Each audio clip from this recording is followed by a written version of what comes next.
যেমন কর্ম করবে তেমন ফল পাবে। কোনো ভগবান তোমার কপালে দুঃখ দূর করতে পারবে না। ভবিষ্যতে বিপদ আসতেই পারে, সেই কথা মাথায় রেখে প্রত্যেকটা মানুষকে অর্থ সঞ্চয় করা উচিত। যে ব্যক্তির জন্মের দ্বারা বংশের নাম উজ্জ্বল হয় সেই ব্যক্তির জন্ম সার্থক। যে যতই শক্তিশালী হোক না কেন, ভাগ্যকে নিয়ন্ত্রণ করার ক্ষমতা কারোরই নেই। ভালো করে চিন্তা করে কথা বলা উচিত, হঠাৎ করে কিছু বলা ঠিক নয়। শত্রুর প্রতি কোমলতা প্রদর্শন করা উচিত নয়, তাকে সর্বদা বিপজ্জনক মনে করা প্রয়োজন। দুর্মূল্য জিনিসগুলি সাধারণত আমাদের থেকে অনেক দূরে থাকে, তাই সেগুলি পাওয়ার জন্য আমাদেরকে কঠোর পরিশ্রম করতে হবে। অন্য দানের চেয়ে শ্রেষ্ঠ দান হয় না এবং ভবিষ্যতও হবে না। বিশ্ব অন্যের দ্বারা পালিত হয়। বালক বলে তার উপদেশ খারাপ এবং বৃদ্ধ বলে তার উপদেশ ভালো, এমন ধারণা ঠিক নয়। মন খাঁটি হলে পবিত্র স্থানে গমন অর্থহীন। স্বভাবত কেউই আমাদের বন্ধু কিংবা শত্রু হয় না, একমাত্র কাজের দ্বারাই মানুষ আমাদের বন্ধু কিংবা শত্রু হয়।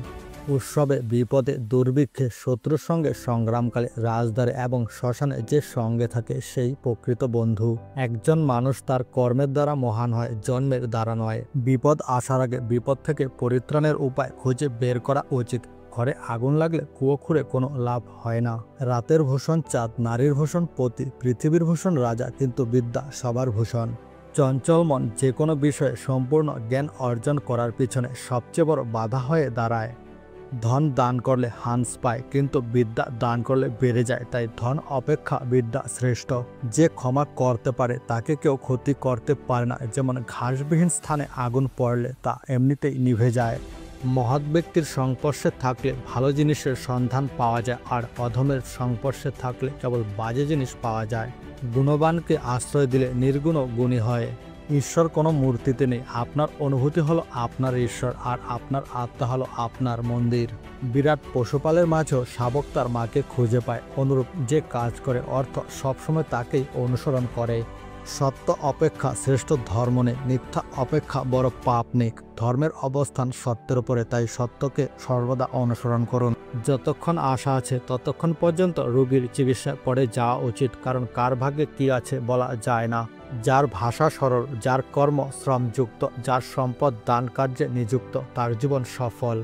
প্রতিটি বন্ধুত্বের পিছনে কিছু না কিছু স্বার্থ থাকে, স্বার্থ ছাড়া কোনো বন্ধুত্ব হয় না, আর এটি একটি তিক্ত সত্য। কৃপণ ব্যক্তি কখনো ধন সম্পত্তি ভোগ করতে জানে না। কুকুর আকণ্ঠ জলে ডুবে থেকেও জীবের দ্বারা চেটে চেটে জল পান করে। দুর্জন ব্যক্তি বিদ্বান হলেও যে কোনো মূল্যে তাকে এড়িয়ে চলা উচিত, কারণ মণিভূষিত বিষাক্ত সাপও অধিক ভয়ঙ্কর হয়ে থাকে। সাপ, রাজা, সিংহ, বোলতা, বাচ্চা, অন্যের কুকুর এবং মূর্খ, এই সাতজনকে ঘুম থেকে জাগানো উচিত নয়।